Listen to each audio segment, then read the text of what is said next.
नमस्कार दोस्तों, स्वागत है आपका हमारे YouTube चैनल पर, जिस पर मैं आपको बताऊंगी कि किस तरह एक लौंग से प्रचंड वशीकरण किया जाए। जी हाँ, सिर्फ एक लौंग और कोई सामग्री नहीं चाहिए। सिर्फ एक लौंग से किस तरह प्रचंड वशीकरण कर सकते हैं, किस तरह किसी व्यक्ति को पूर्णतः अपना बना सकते हैं एक लौंग के माध्यम से। तो आइए मैं आपको बताती हूँ कि आखिर करना क्या है। हमें सिर्फ एक लौंग लेनी है और इस एक लौंग को हमें अपने मुंह में दबा कर रखना है। जी हाँ, और उस व्यक्ति का ध्यान करना है जिसे हम वश में करना चाहते हैं। जब ये लौंग आपने अपने मुंह में रख रखी हो तो आपको उस व्यक्ति का ध्यान करना है, उसके बारे में सोचना है।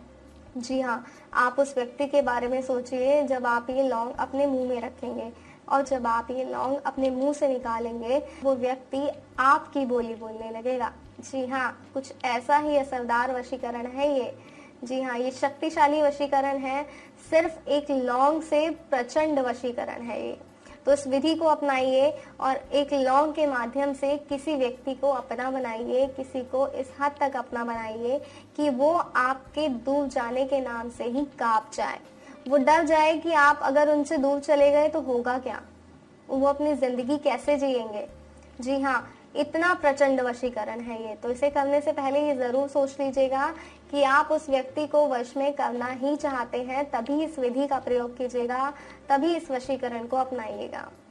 तो दोस्तों, किस तरह एक लौंग किसी व्यक्ति को वश में करने में सार्थक सिद्ध हो सकती है, ये बताया मैंने आपको। बताया कि किस तरह एक लौंग के माध्यम से आप सामने वाले व्यक्ति को वश में कर सकते हैं। लेकिन इन सब की भी एक शर्त होती है, इस वशीकरण की भी एक शर्त है। अगर इस शर्त को आप मानेंगे तभी ये वशीकरण सार्थक सिद्ध होगा। और वो शर्त ये है कि इसके बारे में आपको किसी को बताना नहीं है। एक लौंग आपको मुंह में रखनी है, लेकिन इसकी जानकारी किसी को नहीं होनी चाहिए।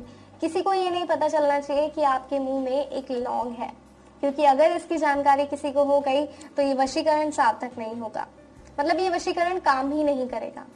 तो इसलिए इस बात का ध्यान रखिएगा कि इसके बारे में किसी को कोई भी जानकारी ना हो, क्योंकि अगर जानकारी हो गई तो वशीकरण अपना असर नहीं दिखा पाएगा और आपको लगेगा कि ये तरीका गलत है, बल्कि ये तरीका सही है, लेकिन आपका इसके बारे में चर्चा करना या किसी को जानकारी देना ये गलत है।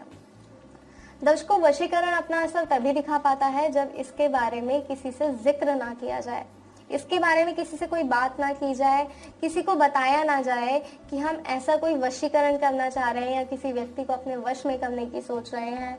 अगर आप ऐसा बता देंगे और उसके बाद ये वशीकरण करते हैं तो ये वशीकरण कभी भी सार्थक सिद्ध नहीं होंगे।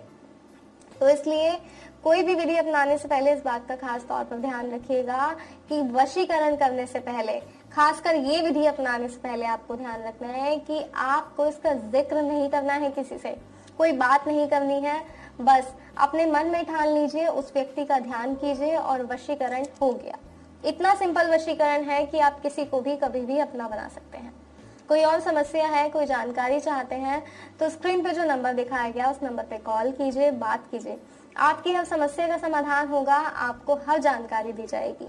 किसी और वशीकरण के बारे में या कोई ऐसी समस्या है जिसका समाधान आपसे नहीं हो रहा है तो उस आपकी समस्या का समाधान फोन पर किया जाएगा। फोन कीजिए, आपकी समस्या का समाधान होगा और आपको एक खुशहाल जिंदगी मिलेगी।